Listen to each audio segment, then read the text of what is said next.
भारत ने चंद्रयान-3 को 14 जुलाई को लॉन्च किया था और इसे 23 अगस्त को चांद की सतह पर सॉफ्ट लैंडिंग करनी है। चंद्रयान-3 को लॉन्च किए जाने के 28 दिन बाद रूस ने लूना 25 को लॉन्च किया था और इसे 21 अगस्त को चांद की सतह पर उतरना था। लेकिन लूना 25 लैंडिंग से एक दिन पहले 20 अगस्त को क्रैश हो गया। 23 अगस्त 2023 को अगर चंद्रयान-3 की लैंडिंग टलती है तो इसरो के पास उसके लिए रिजर्व डे। किसी भी तरह की गड़बड़ी होने पर लैंडिंग 4 दिन के लिए टाली जा सकती है।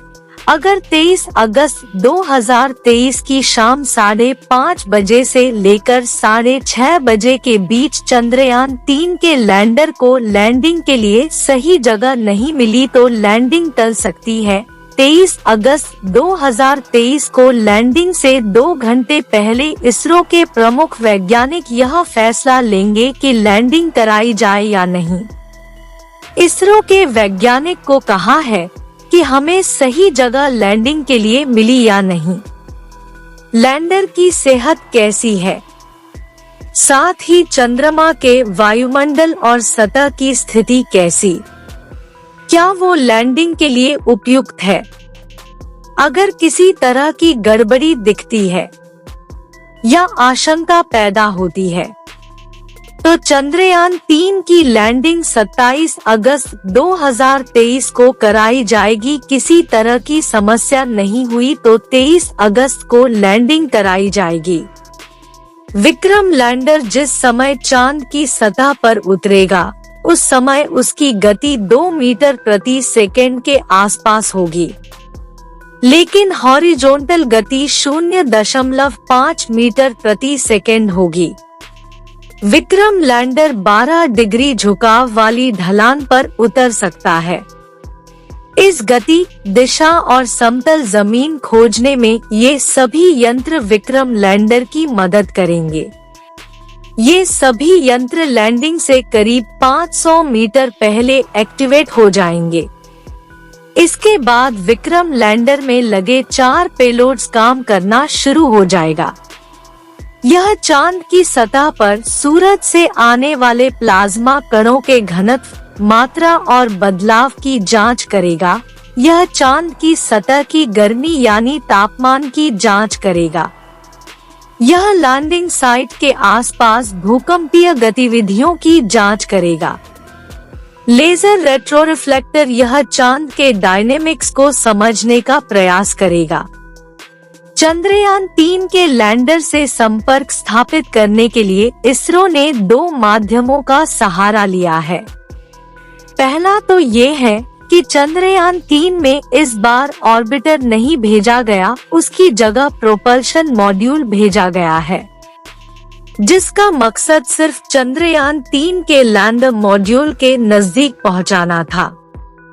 इसरो की उम्मीदें अपनी जगह है, लेकिन चंद्रयान-3 से करीब 1 महीने बाद निकला रूस का लूना 25 चांद पर क्रैश कर गया है, जिसने करीब 47 साल बाद मिशन मून रूस की उम्मीदों को बड़ा झटका दिया है। अब मिशन मून में भारत का चंद्रयान-3 अकेला बचा है। चंद्रमा के दक्षिण ध्रुव पर आज तक किसी देश ने सॉफ्ट लैंडिंग नहीं की है, लिहाजा चंद्रयान-3 की कामयाबी से हिंदुस्तान की तकनीक दुनिया में चांद की तरह चमकेगा।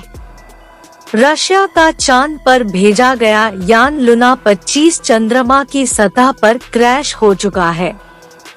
रूसी स्पेस एजेंसी रोसकॉस्मोस ने यह माना है कि उनसे गलत पैरामीटर सेट हुए, डेटा एनालिसिस में गलती हुई, जिससे यान गलत ऑर्बिट में गया और क्रैश हो गया। सवाल ये उठ रहा है कि जल्दी पहुंचने के चक्कर में क्या शॉर्टकट रूट है कि जल्दी पहुंचने के चक्कर में क्या शॉर्टकट रूट पकड़ना ही रूस को भारी पड़ा। चांद पर सॉफ्ट लैंडिंग को लेकर रूस का 47 साल का सपना टूट गया। पाथ पर चंद्रमा के लिए मिशन भेजे गए हैं। उनमें 3 में से एक मिशन फेल। चंद्रयान-3 ने जो रास्ता लिया था उस पर फेल होने की आशंका कम रहती है। रूस का लूना 25 स्पेसक्राफ्ट चांद पर लैंडिंग से ठीक पहले दिशा से भटक गया। दक्षिणी ध्रुव के पास जाकर क्रैश हो गया। लूना 25 के क्रैश होने के बाद रूसी स्पेस एजेंसी ने कहा था कि लूना 25 असली पैरामीटर्स से अलग चल गया था। तय ऑर्बिट के बजाय दूसरी ऑर्बिट में चला गया जहां पर उसे जाना नहीं चाहिए था। इसकी वजह से वह सीधे चांद के दक्षिणी ध्रुव के पास जाकर क्रैश हो गया।